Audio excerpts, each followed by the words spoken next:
Thus far in this chapter, that sounds pretty important, doesn't it? Thus far. The last 3 lessons have been all about the dodge, burn, and sponge tools, which is cool. But dodging and burning is more than just those tools. So I want you to pick up this document right here. Go ahead and open that up. Let's get started. This is another image from photospin.com, and I do like this image. I made a couple of modifications to it, but we'll talk about that in a second. So it's a plane that's either taking off or landing, I really don't know which one, in the morning or the evening at sunrise or sunset, and I don't really know which one either, but I want to lighten it up a little bit.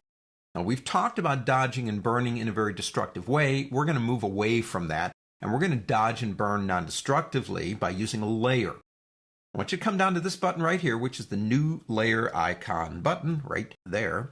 But before you click it, hold down the Alt key and then click it. You get the options.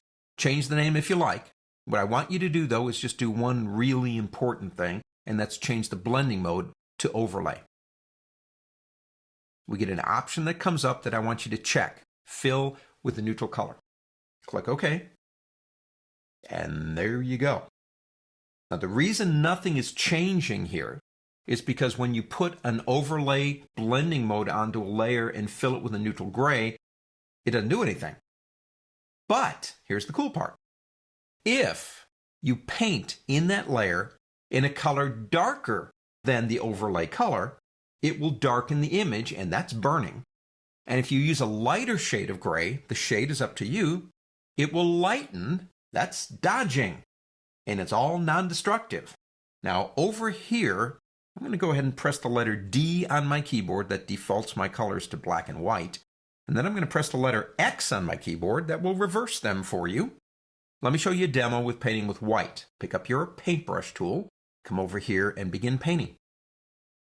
Now, because the color is lighter, it will begin lightening the image. Now, that's probably more than what I want, but you get the idea. I'm going to press undo because I love that button.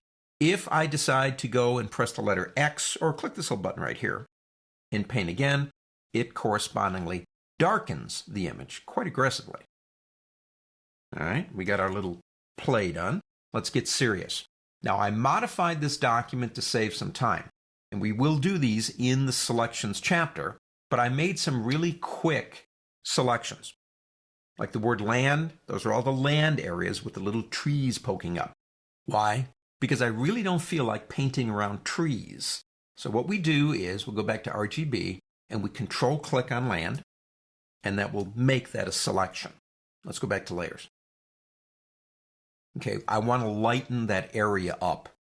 That's my goal. So I'm going to use a color up here, but you know what? I got all these colors up here. I got blues and reds and purples and all kinds of stuff. And I would like a swatches panel that just helps me with dodge and burn. So I made one for you. If you go into your work folder, exercise folder for this class, you're going to see a folder called Color Swatch Panel. Let me show you where it is on mine. You can load that in if you want to. I'm going to go into Replace Swatches. And there it is. It's called Dodge and Burn ACO. When I click Open, all I have up there are shades of gray. You don't have to do that, but why not have swatch panels that help you out? Now, I want to lighten it, but I don't want to go full exposure. I'm going to knock that down a couple, say to about here. So I click there. Of course, it changes the color over here. I can now get in here with a bigger brush because the selection is actually controlling and stopping me. And I like selections for that reason. It makes things go faster. And there we go. I think I got it all. If not, we can come back and do it again. If I deselect that and then go into this button right here and turn that on and off, you can see that really did a nice job of lightening that up. Tell you what, let's lighten the sky up a little bit too. I'm going to go back to channels and go into my sky, control click it, and I have the sky selected now, which is what I want. Let's go back to layers. And not as much, though. I'm going to get into a little bit of a darker color here, but not at the 50% neutral. And as you can see, just a little bit of lightening of that area. Total non-destructive editing with an overlay blending mode on a layer and a neutral gray to start with. Not too bad if you ask me. And we can do this, turn on and off. Let's get rid of the selection. And what we've done, I think, is made it look lighter, as if it's not quite as dark as when the photograph was taken. We've given it the illusion it's more light out there. Using non-destructive editing in a separate layer, overlay blending mode, and shades of gray. On to the next.